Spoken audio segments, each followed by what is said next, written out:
नमस्कार मंडळी, मराठी भूतांच्या गोष्टी या युट्यूब चॅनलवर आपलं स्वागत. आजच्या आपल्या कथेचा विषय आहे काळ.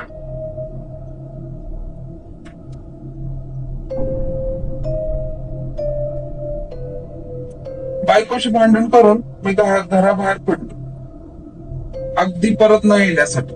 बरकटत चाललो होतो, कुठे माहित नाही. मनात विचारांची वादळ. मी हायवेवर होतो, खतरनाक वळण होते. प्रचंड मोठा आवाज झाला, काहीच समजले नाही. मी बहुतेक ठेचकाळत पडलो होतो.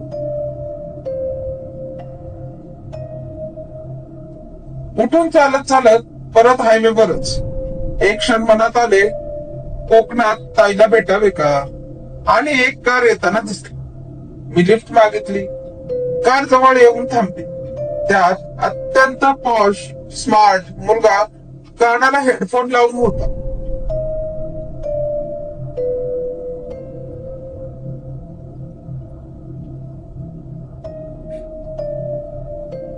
कसलीच फिकीर नाही. बडे बाप का बेटा. किती लोक आनंदाने जगतात ना. कुठे जायचंय? खालीच, कोकणात वडपे गावात. काका, मी लिफ्ट देतो, लक्षात ठेवा मी जिवंत नाही. माझा आत्मा असाच भटकत असतो. हरकत नाही, मला पण जगायची इच्छा नाही. बसा.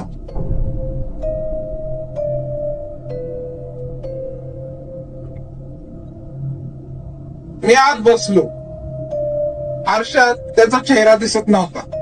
मी बाई कथेत वाचलं होतं, भूते आरशात दिसत नाही. ओ, आता कार सुसाट धावत होती. कार मध्ये त्याने लावलेली म्युझिक करून होते, भयानक होते. त्याचे गाडी वळवणे. मी खूप घाबरलो होतो. सोसाट्याच्या वाऱ्याने, थंडीने, भीतीने पार गाठून गेलो होतो. आता भानावर आलो.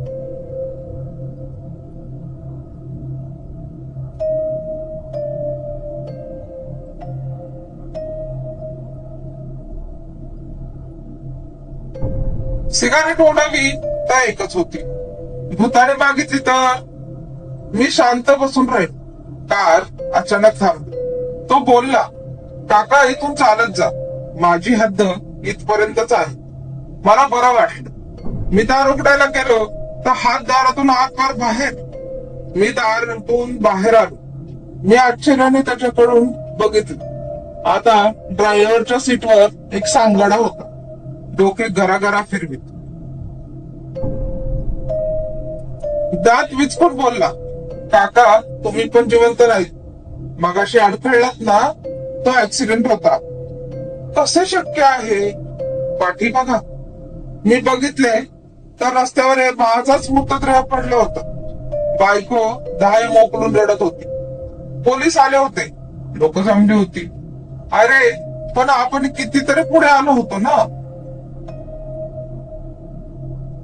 भूताला काळ, वेग, अंतर काहीही नसते. खोटं वाटतं. आपल्या दोघां पण अंतर नाही, म्हणून आपण एकमेकांना बघू शकतो. मला बहिणीचे घर दिसत होते.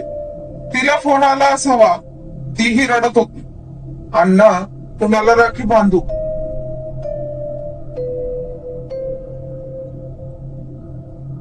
आणि मी शांतपणे त्या काळोखातून नाहीसा झालो. कुठे ते माहित नाही.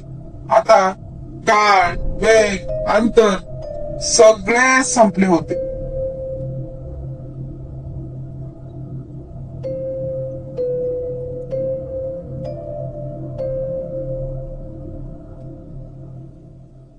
धन्यवाद.